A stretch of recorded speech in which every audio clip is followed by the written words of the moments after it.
오늘 말씀 사도행전 15장 1절에서 21절까지 말씀인데요. 4절에서 11절까지만 읽도록 하겠습니다.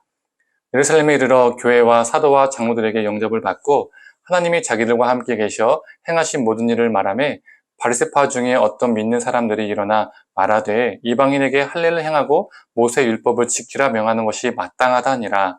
사도와 장로들이 이 일을 의논하러 모여 많은 변론이 있은 후에 베드로가 이르되 일어나 말하되 형제들아 너희도 알거니와 하나님이 이방인들로 내 입에서 복음의 말씀을 들어 믿게 하시려고 오래전부터 너희 가운데서 나를 택하시고 또 마음을 아시는 하나님이 우리에게와 같이 그들에게도 성령을 주어 증언하시고 믿음으로 그들의 마음을 깨끗이 하사 그들이나 우리나 차별하지 아니하셨느니라.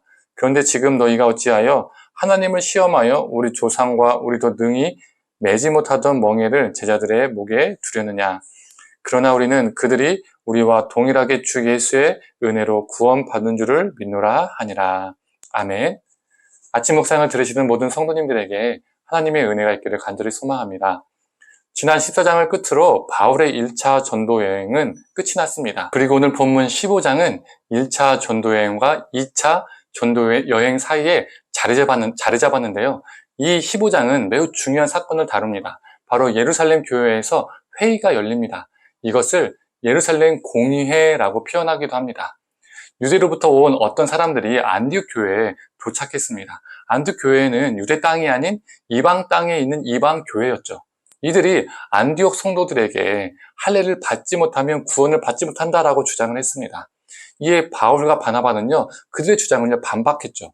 이에 대한 논쟁이 커지자 안디옥 교회는 이 문제에 대해서 예루살렘에 있는 지도자들, 즉 사도들과 장로들에게 의견을 구하기로 결정합니다. 그래서 바울과 바나바를 예루살렘 교회로 보내죠. 그리고 예루살렘 교회에서 이 문제를 처리하기 위해서 회의가 열립니다. 이걸 조금 전에 말씀드렸던 예루살렘 공의회라고 표현하죠. 예루살렘 교회의 바리새파 출신인 한 그리스도인이 율법과 할례를 지키는 것이 마땅하다라고 주장했습니다. 그때 이 주장을 반박한 사람이 등장합니다. 누굴까요? 바나바? 바울? 누굴까요? 바나바와 바울 둘 다 아닙니다. 바로 베드로였습니다. 베드로의 주장의 핵심은 다음과 같습니다. 이방인들이 구원받은 것은 율법 준수가 아니라 예수 그리스도의 은혜 때문에 받은 것인데 그들이 하나님의 백성이 된 것은 율법의 할례가 아니라 성령의 부으심이 있었기 때문인데 우리 유대인들조차도 버거웠던 그 율법을 왜 이방인들에게도 지게 하려느냐? 그건 옳지 않다라고 베드로는 주장했습니다. 양쪽의 주장을 듣고 그 당시 예루살렘 교회의 지도자였던 예수님의 형제 야고보가 해결책을 내놓습니다. 할례와 같은 율법으로 이방인들을 괴롭게 하지 말자. 대신에 몇 가지 기준을 제시해 줍니다. 첫 번째가 우상에게 바친 더러운 음식, 또 두 번째가 음행, 세 번째가 목매어 죽인 것, 네 번째가 피. 이것들을 멀리하는 것, 이 네 가지를 제시해 주죠. 아무런 기준 없는 자유는 방종을 일으킬 수 있기 때문에 이 기준들을 제시한 겁니다. 이 예루살렘 공의회는 서로 다른 문화를 인정하고 존중하는 모습을 볼 수 있습니다. 이 공의회 결과 다양한 문화 속에서 기독교 신앙이 다양한 상황 속에서 다양하게 꽃피울 수 있는 토대가 확보되었습니다. 이것을요, 신학적 용어로 상황화라고 합니다. 이미 이 단어를 아시는 분들도 계시겠지만 짧게 설명하면 복음은 지키되 상황에 맞게 문화에 맞게 그 복음의 문화라는 옷을 입히는 것을 말하는 겁니다. 예를 들어서 저는 유병욱이죠. 여름이면 반팔을 입고요. 겨울이면 긴팔을 입고요. 또 설교할 때는 정장을 입습니다. 즉 상황에 맞게 옷이 바뀌는 겁니다. 그러나 저라는 존재는요. 바뀌지 않죠. 반팔을 입었다가 긴팔을 입었다고 유병욱이 김병욱이 되는 것은 아닙니다. 상황에 맞게 옷만 바뀌는 거죠. 복음도 동일합니다. 오직 예수 그리스도만이 우리의 구원입니다. 이 본질, 이 진리는요, 절대적으로 바뀌지 않고 절대적으로 지키되 이 복음을 전달하기 위해서 각 문화를 존중하고 그 문화와 상황에 맞게 옷을 입혀서 복음을 전하는 것이죠. 그런데 한때 한국교회가, 이 한국교회 선교가 상황화를 무시하고 제국주의적 선교를 한 적도 있었습니다. 선교주의와 이 한국교회의 문화가 동일할 수 없는데 선교주의의 한국교회 문화가 진리인 것처럼 더 월등한 것처럼 한국교회 문화를 그대로 심으려고 이식하려고 했던 적이 있었습니다. 이게 바로 상황화를 무시한 제국주의적 선교라고 말을 합니다. 그러나 오늘 본문을 통해서 초대교회는 복음은 고수하되 자신들의 전통과 문화를 강조하는 것이 아니라 다른 문화를 존중했음을 알 수 있습니다. 이 상황화가 단순히 선교지에서만 그리고 또 전도에서만 적용되는 것일까요? 아닙니다. 우리 삶에서도 적용됩니다.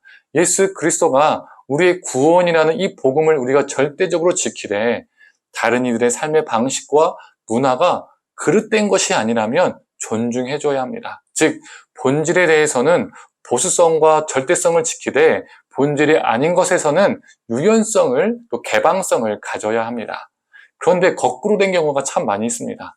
예수가 복음이 아닌 돈과 명예와 성공과 스펙 등이 복음이 되는 경우가 참 많이 있죠. 절대적으로 지켜야 할 것은요, 지키지 않는 거예요.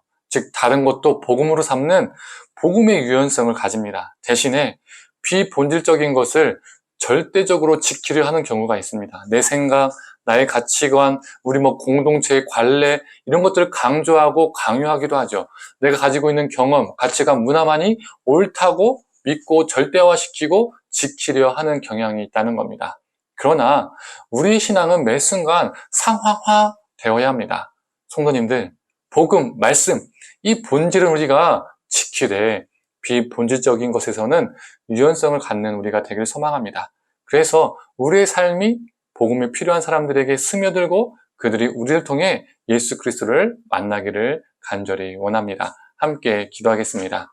하나님, 예루살렘 교회의 이 공예를 통해서 정말 복음은 예수는 지키되 그 이방인들의 문화와 상황들을 존중해 준 것을 볼 수가 있습니다. 이 상황화를 우리의 선교지와 우리 전도 현장에 정말 우리가 적용하게 하시고 또 우리 삶 속에서 적용하게 하여 주시옵소서.